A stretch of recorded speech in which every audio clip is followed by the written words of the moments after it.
we know the situation, and it was what happened to them dogs was. I'm a dog lover. I own dogs. I know you own dogs now too. We mature. We realize. I mean, I'll let you say it. Yeah, give them what they want. You from VA? Yeah. Allen Iverson. Same town. You was from Bad News. Same town, Bad News. Yeah, he was 4 years older and grew up 4 blocks away.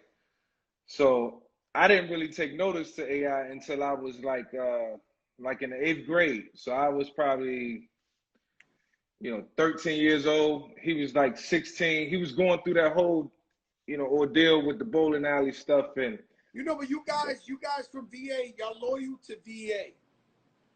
But yeah. the VA been at We least breed them different. the law department been trying to jam you guys up. With AI, they try to finish him. Oh they yeah. You. People forget about that. People forget that AI went through something that was really crazy. And just reading about it in the newspaper, you like, damn, this is our hero right here. Is he gonna go to jail? Like, we monitor everything close, we chronicle everything, and then when he went to jail, it was like, damn, man, they sent AI to jail. Because we want somebody to make it from our hood. Right. And here you got this guy, and he loved VA, and they jammed him up. And when I think about you, because it's the Fat Joe show. You my brother, you family. Yeah. We ain't trying to jam you up, but we gotta talk about we can talk. Yeah, we can talk real. And when I say I look at your 30 for 30, if I tell you the only problem Mike Vick has and still has to this day, if I'm looking as like a big brother, is you love VA. Yeah. Too much. That's an Achilles heel for you, Definitely. Mike Vick. Tell me about the love for VA that you have and why you inseparable with VA. Like, I grew more in love with VA as I got older. So when I was young and growing up where we grew up, it was like, damn, I don't ever want to leave here. This is the place for me. Like, I don't know what my life is gonna be outside of football or outside of anything else, but Newport News is where I want to be, and that's where I was just thinking on a small scale.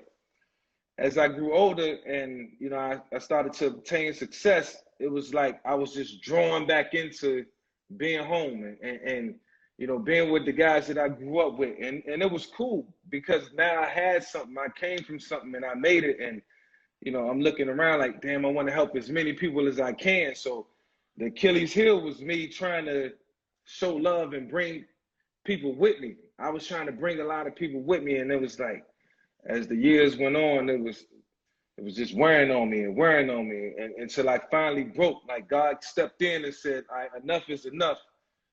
You can't do but so much, so I was humbled to a certain degree.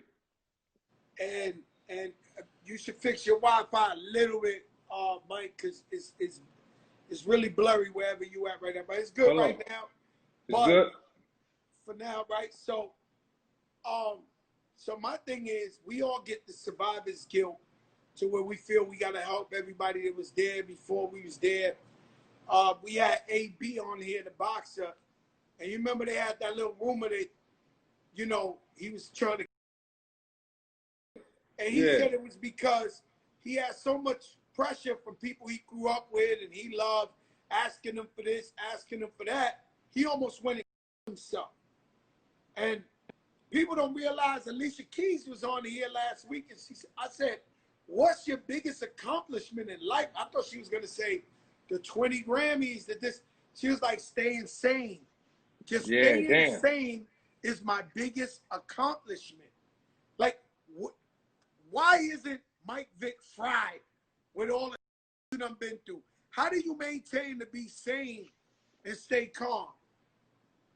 You know why, Joe? Because, can you hear me? Yes. And I hope everybody can hear me when I say this, because it's not about me anymore. Like, even from the time that, after I got the contract in Atlanta and you know, I played a couple more years, I was like, I got to start helping people.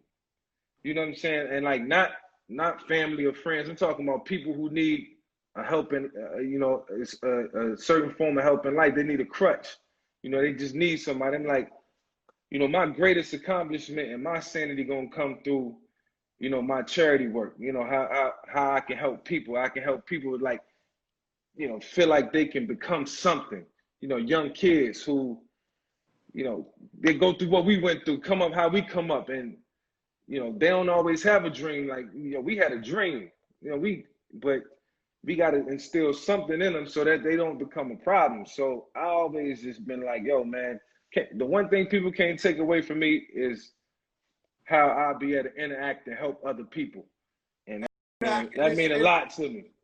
It means a lot to me too, bro. I do the same thing. We help a lot of people. I'm going back to a moment, right? Because everybody says, you know, when you growing up young and everybody's broke, everybody act like they friends, and they all say, yo, if I become the man, I'm gonna look out for you. If I do this, I'm gonna become. Well, you became the man. Fat Joe became the man. And we kept it real with these people. And we helped them pay their bills. We bailed them out of jail. We paid for mothers' funerals. We did everything you could do, right? But now, I was watching the 30 for 30. And so many times I argue with my friends. I'm talking about brothers. My friends or this. And I say to myself, like, would this guy do for me what I do for him? I don't really know, right? And then I seen the guy who was your man from day one who told on you. And it was the realest. I'm going to be honest with you, Mike Vick. I've seen some real shit in my life. In that 30-30 is the realest shit I ever seen in my life where they put the camera on him after we knew this the guy told on Mike, right? And he's still trying to show up around you. He got to stay away, man. Yeah. But he said, I had it all. I used to be with the man. You know, that hurt me when I seen that. I was this. He said I had it all. Now I'm just a regular dude. People used to look at me like I was the man because I was next to Mike Vick. Let me tell you something, Mike Vick. I have never seen no like that in my life. A more honest answer than that in my life. When they zeroed in on him, he said, yo, I was with the man. I was living good. Now I'm a regular dude.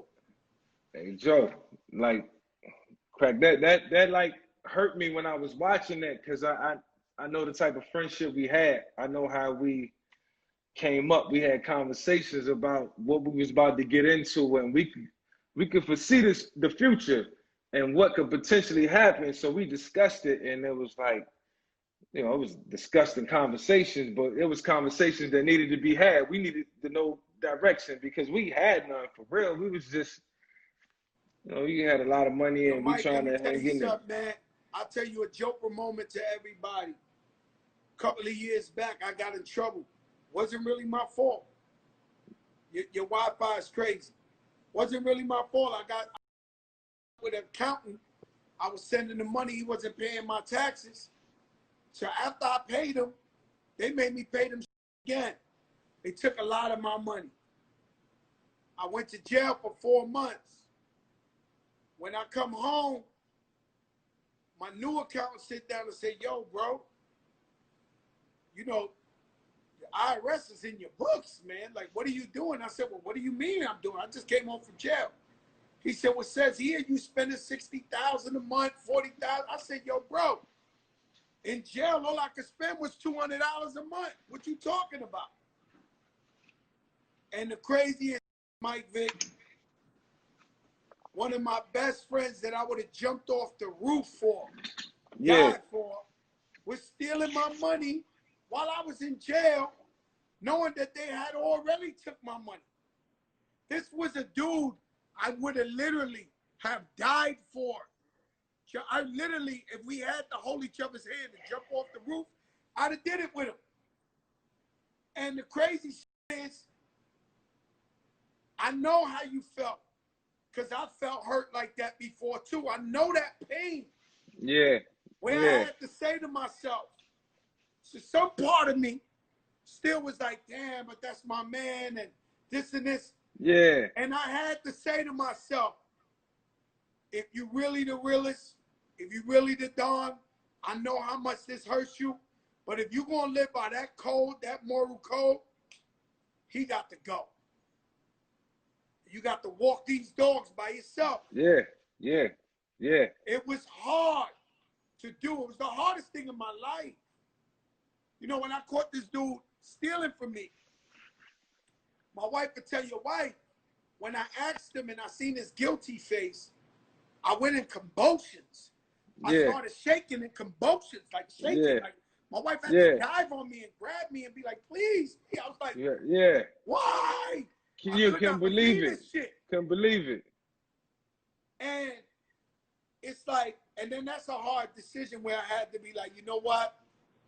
It's sad. And that moment in your 30-30 took me to that moment because I know you love that guy. Yeah. I know you did everything for him.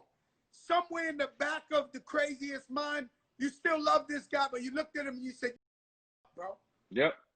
Yep. We can't do it. I wish. You just can't. I mean, like those moments, man. Like you said, there was a moment where you had to like look at yourself and say, if you really the realest, if you really the Don, like, yo, I can't live by that code. And I'm like, you know, I can't live by that code. You know, it's bigger than him, it's bigger than me. Like this go back in history, you know what I mean? Like of life, what we all believe in, you know. And you can say what you want to say, you can have it, but man, like I just wish that would have never happened. You know what I'm saying? Like you wish, like I wish that when I look at those moments, I'd be like, man, I wish that would have never happened because we had something so good, you know. But man, you live and you learn. He wasn't the only one. A couple of your guys folded on you, huh? Yeah, you know what? They put a lot of, you know how they do. People put pressure on you, man. They put pressure on you, and look, they start throwing things out there that's like so far fetched. You like, really, you gonna give me what? Really? And I had to just like, you know, I had to stick my chest out a little bit and just be like, you know what, I had to understand, you know, the law, and I had to understand what I was dealing with. I think everybody should have did the same thing. But you know, at the end of the day, they should have took the blame too and handled it and come out together like champions, like brothers. And then they would have been good, but now they. You know why? Because we linked up afterwards anyway. You know, it was times when we got back together. So, Mike, you know, let me say, being that we already skipped to this, right, Mike? Yeah. So, Mike, you the biggest star. The best way to describe you is you was a human video game. When I watched you in football, I just be like, yo, this dude is like the cheat code. He's Madden himself in real life, right? So we know the situation, and it was what happened to them dogs was. I'm a dog lover. I own dogs. I know you own dogs now too. We mature. We realize. I mean, I'll let you say which. Yeah. You know, growing up thinking that certain things was the norm, like, yo, this is cool. This is how we can get away with this. You know, you turn 18, you turn 20 years old, and then now it turns into something bigger because it's about money, and you know, we betting on it, and you know, so you like, all right, you know, this is our thing, this is your thing, you know, just, you know, it's all good, you know, but we never thought that there would be some major consequences and repercussions behind it. If so, I would have been like, yo, nah, we got to find new hobbies, whatever it was. We got to find something else to do. Because my thing was, yo, Mike, my thing was, and you don't have to say this is not Mike Vick's opinion, but my thing was, I knew it was cruel, I knew it was wrong, I knew all that was horrible. I'll say that. But yeah, it was. I think they made an example out of you by how much time they gave you, how far they went with it.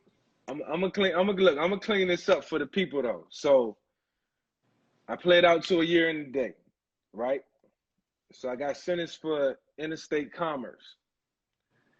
You know what I'm saying? I got sentenced for interstate commerce, and um, you know, I when I was on probation, like real talk, my wife and one of my good friends was like, you know, I felt like I had to light up. I was like, yo, I need to smoke. I'm stressed out. I need a blunt, straight up. I'm like, and they like, yo, no, don't do that. What's wrong with you? Why would you do that? I'm like, yo, nobody's gonna.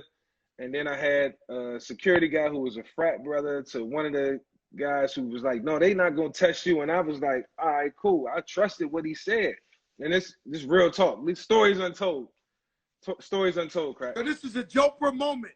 We call this a Jopra moment. Yeah, no doubt. Nobody has ever heard this before. No, nobody's ever heard this. Nobody's ever heard this. Let me know. So, let me have it, baby. Yeah, so I mean that's why I'm here. So I mean I lit one up, and I'm like, yo, boom, stress reliever. Like I needed this, and I was going to see the PO who I just got appointed. Like 2 days later, as soon as I walk in the room, the first thing he say is, "I'm gonna need a urine from you." I'm like, what?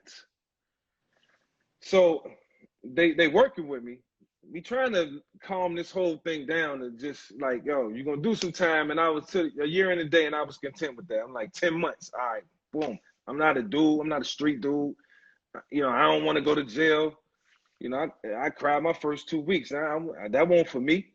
So, but I'm like, yo, I'm ready to deal with it, whatever.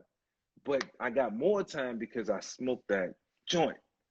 And let that be a lesson to anybody out there. Like, yo, don't put yourself in a compromisable situation, especially when you got your loved ones and your people telling you not to do it. I did it. And bruh, I failed that test, and the judge added another year because he just felt like I wasn't serious. He felt like I wasn't, living in the moment. Yo, Mike, a whole another year over a blunt?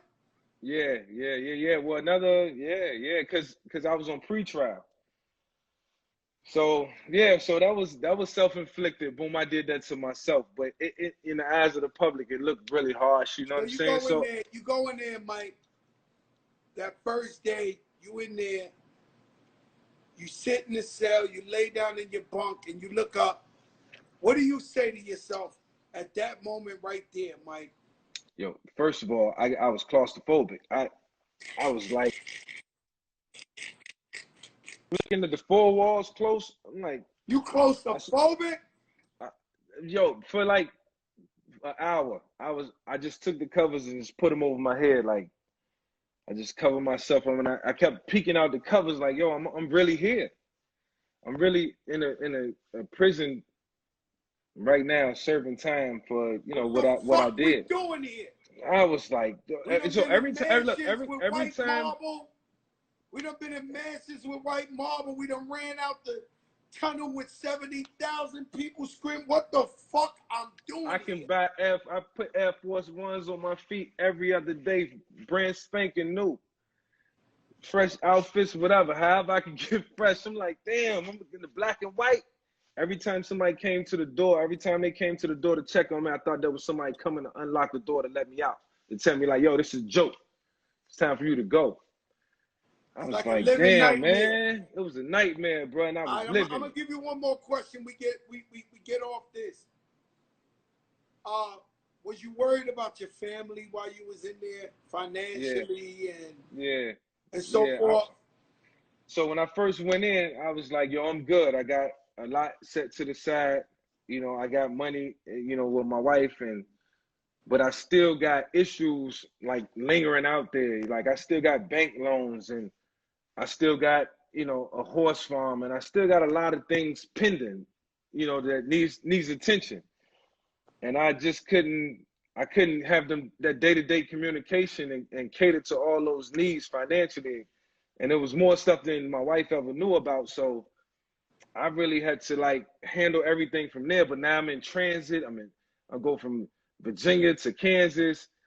Then I get moved around a little bit, and things just wasn't getting handled, so I was forced to file a bankruptcy. So yeah, I was worried about my family. I was worried about my finances, and financially I had money, but it was so many people coming after, late loans and things that wasn't paid that people didn't know about but me. So once that piled up. It was like, yo, bankruptcy. I got to pay for everything that's out there, and I'm locked up. I don't know what's going on. I only know what I own and what I owe. And you want to know what's crazy is us as athletes and artists, we the last to know what accounting is and all this. Like, we just want to be talented. We go out there and play. They give us a number. We think we'll never run out. Yeah. Word. Yeah. We got trust. that much M's. We good. Yeah. Like, yeah. We trust. But when you in there, and 2 years is a long time. You got to be worried about the family. And it's crazy because I was telling Kiafa, your wife, for those who don't know, Kiafa, my sister, her and my wife are like best friends. And you don't know who I know. No, they don't know who I know, Mike. So I turn around and I go like this. I'm telling her about my story. She's like, yeah, man, you know, I went through a tough time. I could only spend 40, 50 grand a month. I'm like, damn, that's not no tough time to me, Kiafa. When I came out, it was 25. God is good. Oh, God is good. Great. God is great. I was like, for real? Like, that's what happened? Hey, yo, so when was this? And this was like 03, 04, 05, right? Yeah, I mean, yours, well, back then. It happened around 2008, I think, or some shit like that. Oh, yeah, okay. It was like 2008, 2009, and it was like, they jammed me up. I ain't gonna lie to you. I did enough crimes that was nothing compared to what I did. They jammed me up. Yeah, that was. Back the money, everything, they still, you gotta go. So I said, all right, it's cool, but I'm asking you this because I was in a similar situation. And I know how I felt when I sat in that bunk and I was like, I started thinking about Central Pay and Dubai and oh man, Italy, like, you know, because I perform, so I get to perform in Dubai and Central Pay and Italy. I'm sitting at a bunk and it's saying Chico 147 was here. Black Jack was in the building. I'm like, what the from?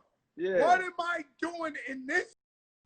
Nah, we instantly learn and know that what the is going on. Like, you look around at your surroundings and you just can't believe where you at, man. I'm talking about like with the 500 and some odd days that I was there, I was like, yo, I felt like the scum on the earth though. I mean, and that was just real feelings. I was like, man, I got to make this right somehow, some way. Then you know what's the worst part about it was that I hated more than anything was that I was there so long that it was starting to feel like yo, it was like home. Like this is. I was like, yo, nah, this ain't. You get cool and jokes and everybody's cool and you eating good and you know me. I had a chef. I move Italian. Chef Junior, that's my word. It was the Don though. Yeah, I had my Italian chef cooking for me every day. Olive oil, making mozzarella, all type. Yeah. I had to do cleaning my shit, you know, ironing the clothes, spraying the cologne on it for the visit. Yeah. I was making doing sure all you that. was good, all the way 100. I want to go home. Yes. I want to go home. Man, I was way out in Kansas. Like I was in Kansas. It was a different vibe out there. You're waking up every day and it's like -5 degrees. I know I went to, I know I used to see you a lot in the ATL. You was the king of the ATL. And when I think of the ATL, I think Mike Vick, BMF. It was a time. It was a crazy time. Was there any BMF stories you had, like with the fellas making it rain and some shit? Like, I mean, I was around, you know, meeting the guys a couple times where, you know, we was all in the building together, and let's just say this, I didn't have to spend any money when I was around them. Like, I ain't had to spend nothing. Like, yo, I'm good. Like, yo, Mike, you good? Like, nothing. Don't pay for nothing. And that was the love, you know. That's all I remember from, whoever was around at the time, man. It was, it was a moment in time, but it was really cool because, wherever we was at, we hosted fights in Atlanta. They hosted a couple boxing matches, and they pay for everything in the whole front row. Everybody on the That's floor, what it's they on do. them. You know what I'm saying? It was love, man. But Yeah, I never seen damn, no money like them. I can't lie. And I know some nah, I big ain't boys. seen that. Yeah, yeah, I ain't I never never. seen no while they was. I Yeah. used to fly to Atlanta. It's like the world is BMFs Oh yeah, in no the doubt. billboards, Yeah.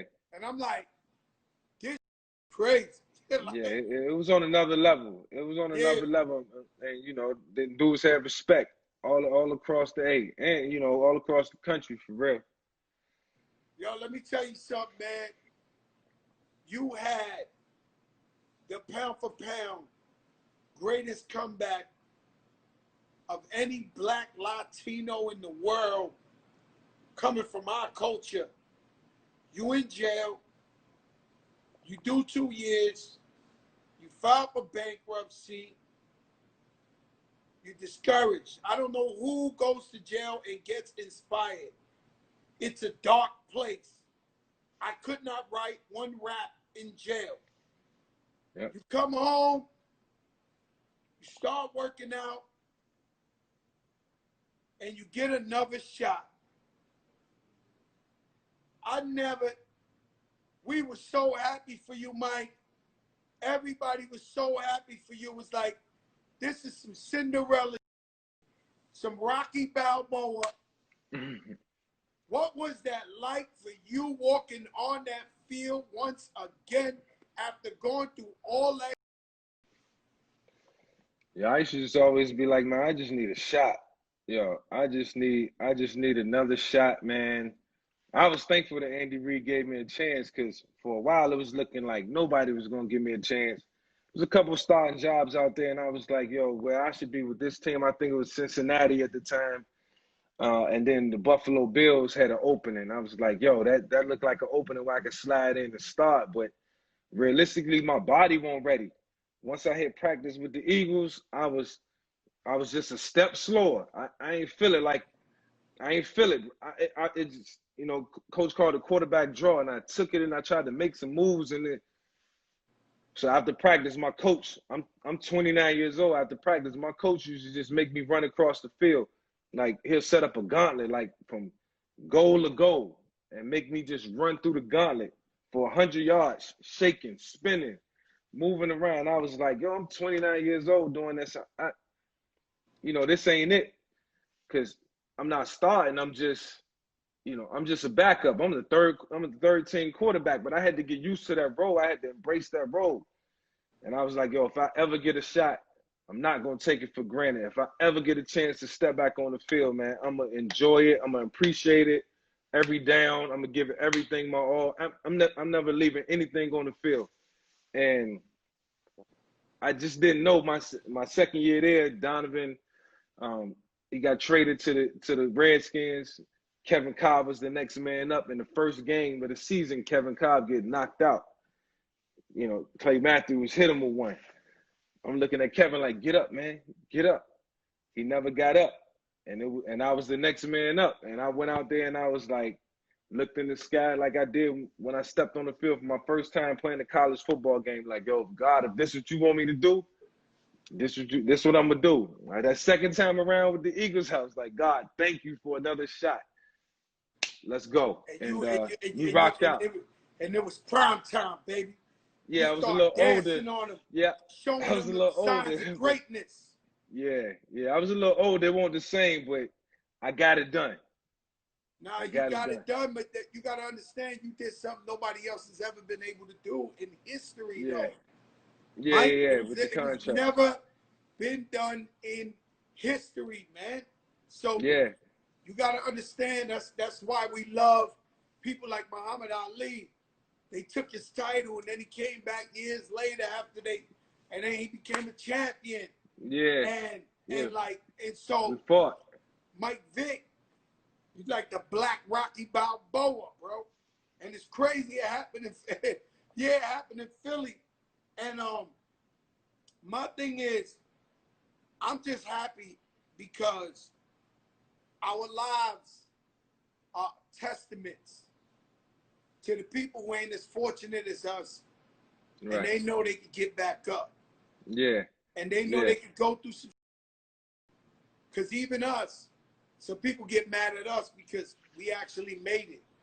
Yeah. There's some people mad at us because we actually made it.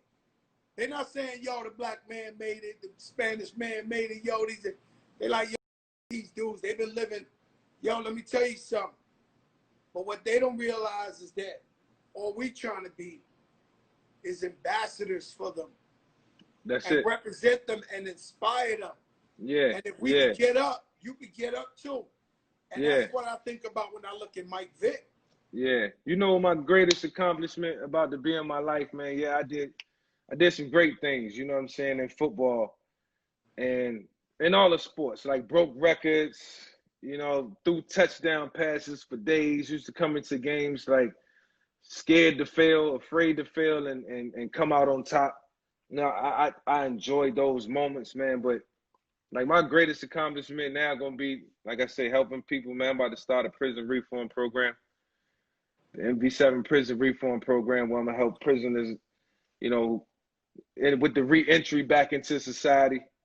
Like, yo, that's how we gonna win moving forward. We gonna win, you know, as a country, as a nation. We gonna grow greater just by helping the ones that's gonna, you know, that need to be, you know, just pushed a little bit or need that, you know, just a little bit of something, man. You know what I'm saying? So I'm trying to commit as That much as I can. inspiration, man.